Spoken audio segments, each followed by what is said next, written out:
Hello and welcome to the Accendo Traders Group. This is our weekend wrap-up trading plan for May 22nd, 2010.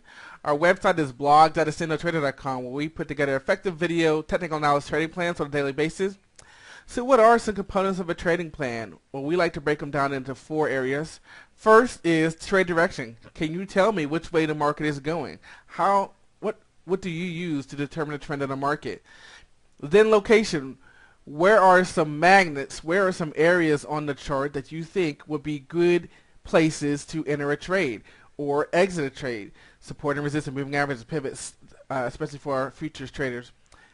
After you confirm the direction and location, now you need a trigger. What are you going to use to trigger your entries and exits? Most people use technical indicators, some people use market internals. Some of these things go into multiple categories, but those are 3 areas. And finally, after you've determined the direction, the location, and you have a trigger for your trade, now you need to manage the trade.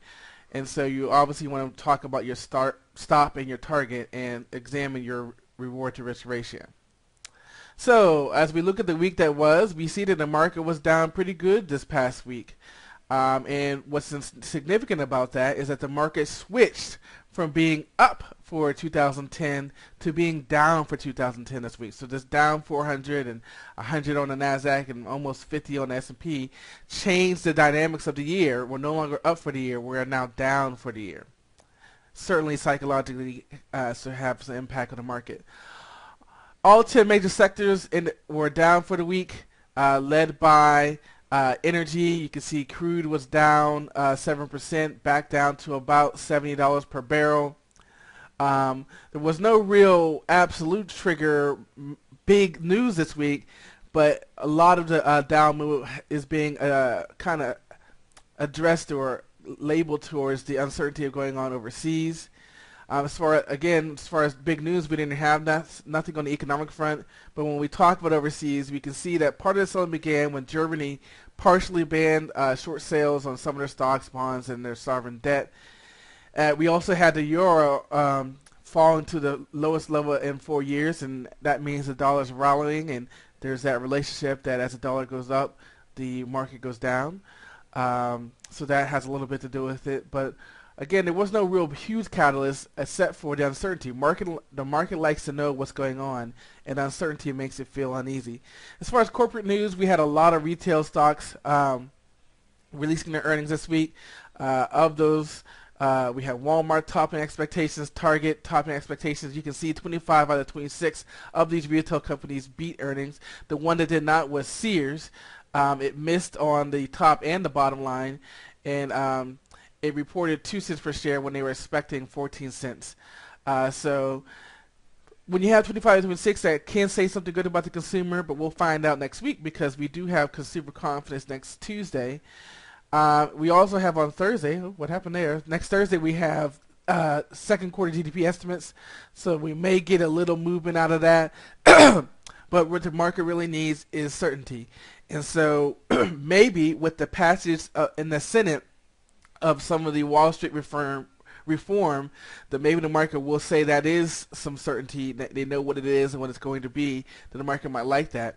But again, what's key about this psychologically is we switched from being up for the year, down for the year, and more importantly, I'm sure that we're probably below the 50 moving average once again once we get to the monthly charts, but we'll take a look at that when we pull up the charts.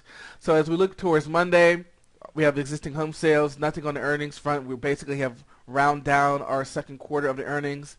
Especially when you see all these retail companies. A couple of earnings this week, but nothing major, and we still have plenty of splits. Before we start looking at the charts, I want to kind of give you guys a heads up of what's coming down for the month of June. We are going to bring out the Accendo Traders 30-Day Challenge. The website is 30daychallenge.accendotraders.com. Again, the website is 30daychallenge.accendotraders.com.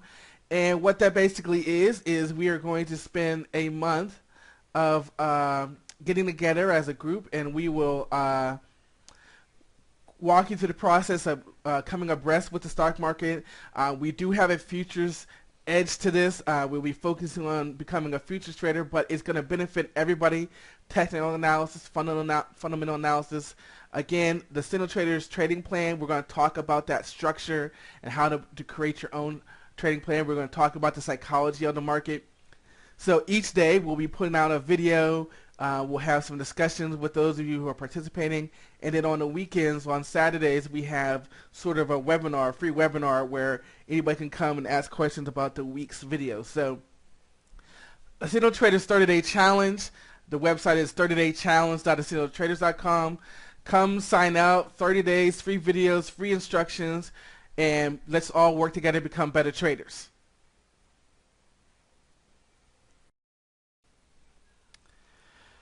Okay, for our YouTube folks, you're missing some of our sections because of our 10-minute time frame here. So here's just a quick plug that you should go ahead and download our podcast version so you can get the full version.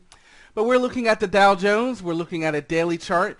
And what we see is a couple of things. First of all, we sort of have a big old head and shoulders, if you want to include the fat finger wick from a couple of weeks ago. And the second thing you should see is that this 9,900 level, which is the February low, our wick from the fat finger day, and our wick from Friday, this 900 level, is a place where buyers are saying, yes, I'm willing to pay, I'm willing to buy here and hold the market up. So that is certainly a battleground. It's a key price level that you probably want to have an alert at, a 900 level.